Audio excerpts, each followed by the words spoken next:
What's up, guys? So today in the garage we got this Nissan Pathfinder. We're going to be putting front struts on just to kind of give you a idea of what's required in order to do the front struts on this thing. Your cowl here is going to have to come out.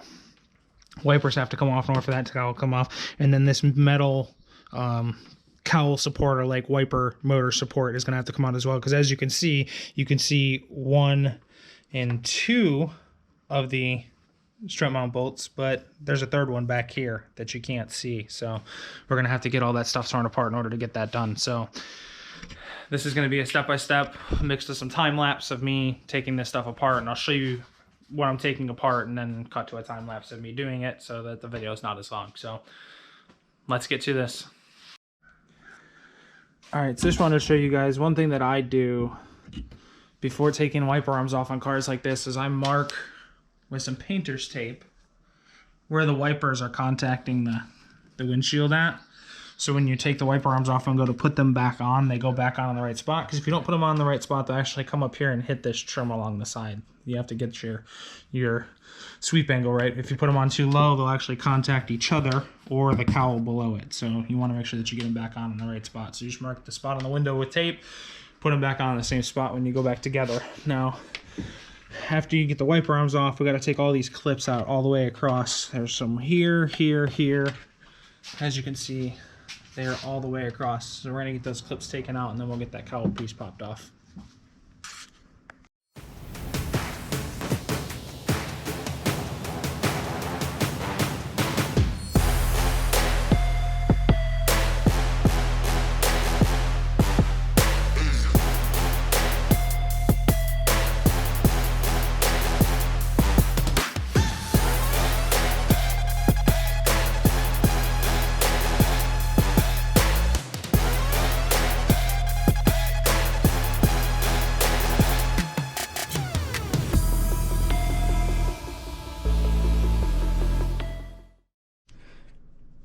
Alright, I also wanted to point out that once you get that cowl, when you go to pull that cowl trim off, there is a washer fluid hose that is right here, that there's a little plastic T, and you just got to get the part of the washer fluid hose that's underneath this cowl here off of this other part coming from the pump in the reservoir before you can pull that cowl off. And then you pull that cowl off and just set it off to your side. And then your wiper motor has a plug connection here, which is this connection right here, and then 3 10s. There's a 10 here, 10 here, and a 10 here. They go there, there, and there. You just undo those, pull your motor off. Next is going to be, there's 10s here along the back that hold this metal piece down. You also, before you do that, have to make sure that you get all of your other stuff that's bolted to it and clipped to it. So there's like wiring harness clipped here. This bracket for the power steering, or the master fluid reservoir, is bolted to it right here. So you have to get all that stuff off of it before you take it off. So let's get that off, and I'll show you what it looks like taken apart. All right, now you can see that I got the cowl out and you have access. You actually have to take one of the screws out that holds the strut in, because it actually goes through the plate for the cowl. But these are your other 2 screws for your strut, and then we have access to them pretty easily now. You can see the other side as well.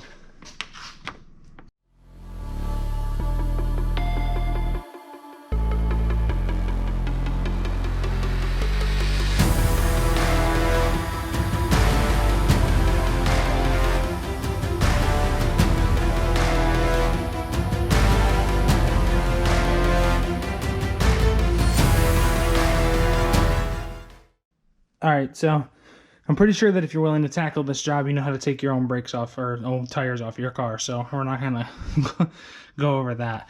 Once you get in here, though, you are going to want to take this, find some place to put this. You're going to want to take this nut off for the sway bar and link. You're going to want to take this clip off of this part here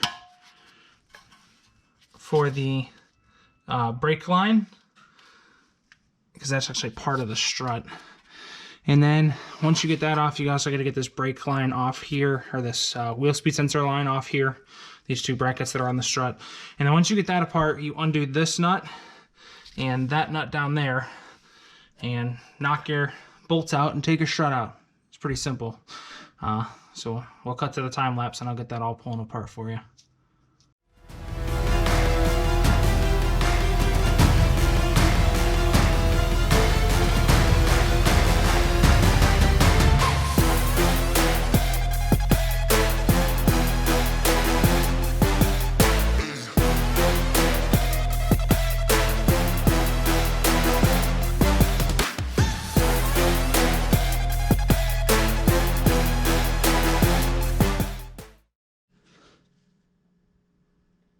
All right, so as you can see, I got the strut out. Once you, like I said, you got to take your 2 nuts out of your spindle, 2 bolts actually, they go through the strut and through your steering spindle. Take your brake hose off. There's actually a clip that clips on this way and locks behind this tab here and holds that brake hose on there. And then the wheel speed sensor wiring is just clipped into 2 brackets that are on the strut. You just push it out of the brackets and then take your sway bar end link off. This was an 18mm, and then I just used an adjustable wrench to hold this back, because what happens is once you break this loose and try to spin this off, this thing just spins in here. So you're gonna have to hold this, see if you can see it, there you go. Hold this bolt head here. This is actually a flanged bolt part here. I'm gonna guess it's probably an 18. It's just a lot easier to use an adjustable wrench if you have one, as long as it's not too tight. If it starts to be tight, make sure you get the right size wrench so you don't strip it out, because adjustable wrenches aren't the greatest thing. These 2 are 21s holding this these bolts through the steering spindle, and then the other side I believe are 18s. Actually, they look like they're 21s as well. So 21s on both sides. I just use an adjustable wrench because these weren't that tight. Pull them off, and then up top, you take your other 13 and 13 out for your strut, and it comes right out. So we're gonna do the other side. I'm actually gonna show you guys like up close what it looks like to take this out. All right, so this is the driver's side of the car. I just wanted to show you guys how to take this apart. Start by taking off this clip on this brake line. You can put your screwdriver in here and wedge it sideways. You see the clip will move a little bit. Sometimes you can get it to move far enough that you can get your screwdriver in here like that, and then just pop your clip off. You're going to, that's off, and then your 2 spots where your harness is held in place just pops right off like that. And then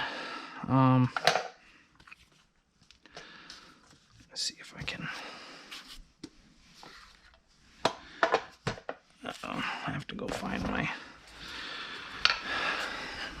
oh, it's right here next to me. I'm gonna go to getting your sway bar end link broke loose. It was actually really tight on this side and the other side.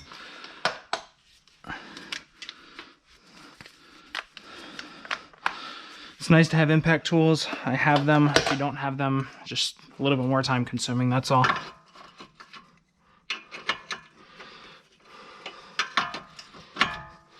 It's definitely an 18 on the back of that.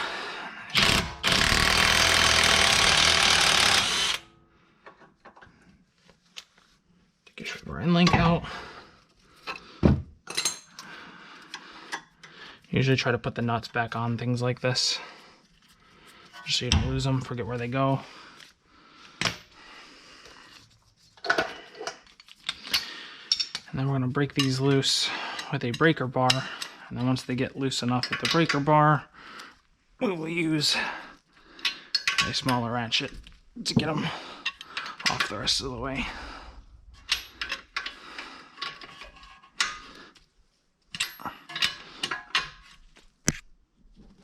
You just want to make sure you're doing this that you don't hit the strut or the fender of your car. If you do hit the fender of your car, make sure that you have your hand on the top half of this breaker bar, so if you do hit it, you're punching with your hand and not with the ratchet or the breaker bar, because it'll definitely scratch the paint. These should be broke loose enough that we can take them off of this.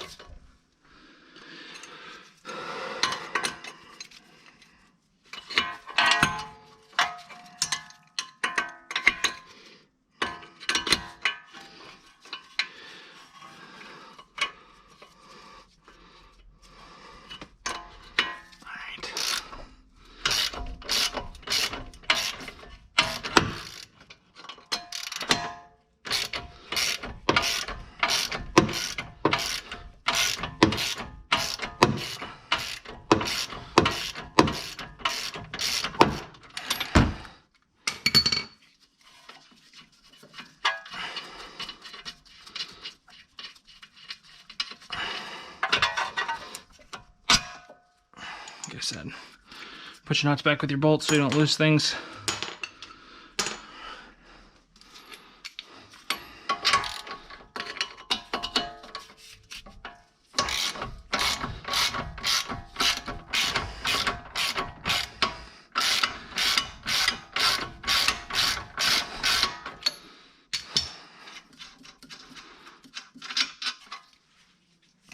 And then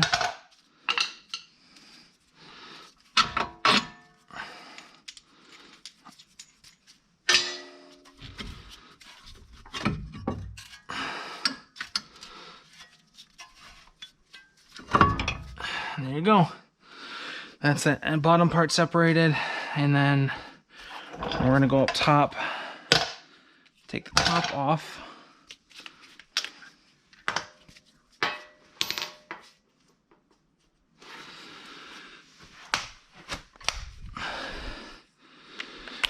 This is a lot easier to do with more than one person, but what you're going to do is you're going to reach your hand underneath and hold the strut up into the strut tower while you take these bolts out so that the strut doesn't fall and damage other things.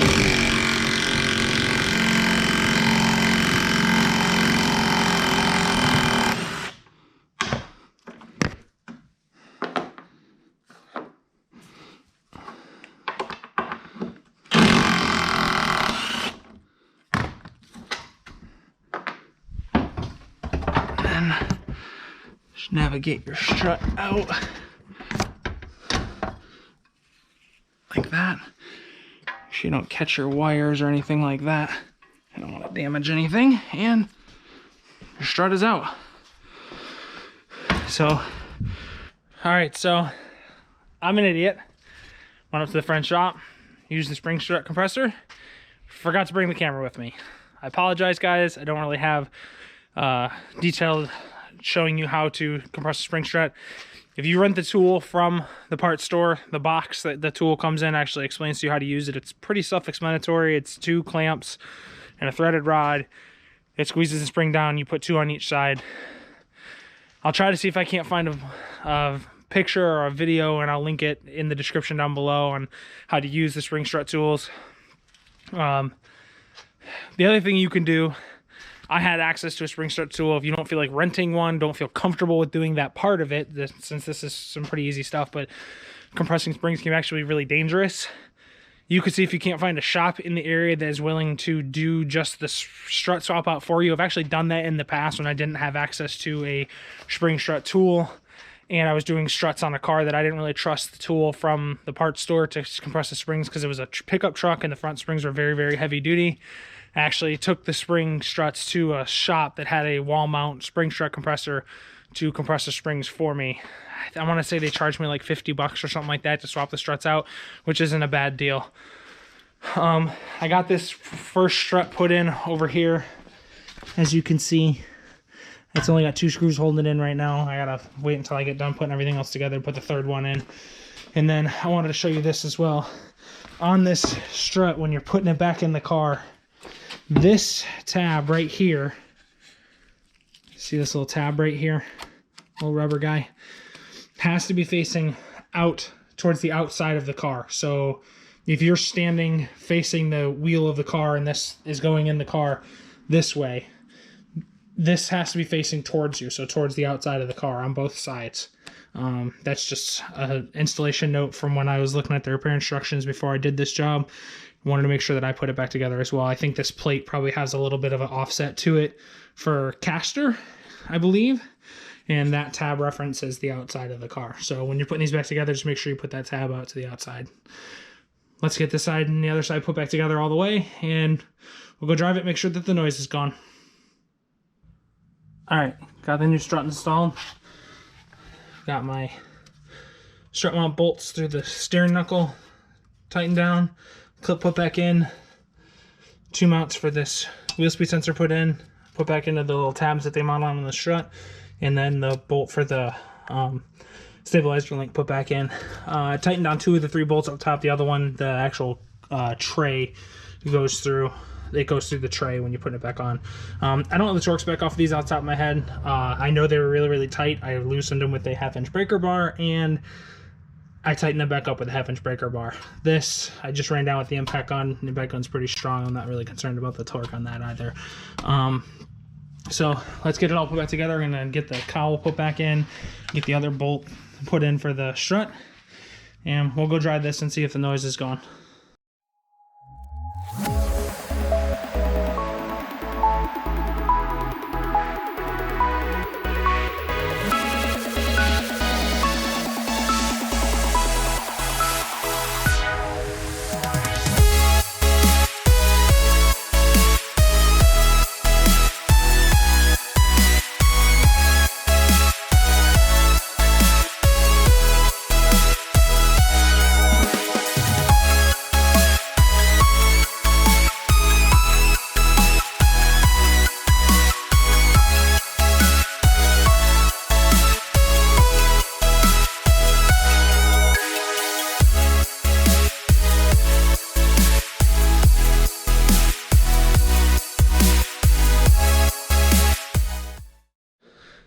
All right, guys, so all put back together. Got all the cowl trim and everything back in. Got the wipers back on. Made sure I lined them up with my blue tape that I put on. Tires back on. I still got to torque the wheels down. Please don't forget to do that. It's not a good thing. And then we're gonna move some cars around. I'm gonna go drive it, make sure that all the noises are gone. All right, so we just took the car for a drive. Everything is good with it. No weird rattling while going over bumps anymore, and you don't get that floaty feeling as you're driving down the road. So I call that a success. I don't have the ability, normally I have to do a job like this, you want to align the vehicle. I don't have the ability to align it here because obviously I'm in my garage at home. Customer's actually going to have new tires put on it and alignment done here in the next couple days, so that'll be the end of that and the car will be all fixed. I appreciate you guys watching the video. We have plenty more content like this. I do work on cars every single day, at work and after work. I mean, it's just my life. I work on cars for a living and I work on cars on the side for money / I actually really enjoy doing it. So if you guys would go ahead and subscribe to the channel, I'd appreciate it. If you have any questions about this job, please comment down below, and I'll see you guys later.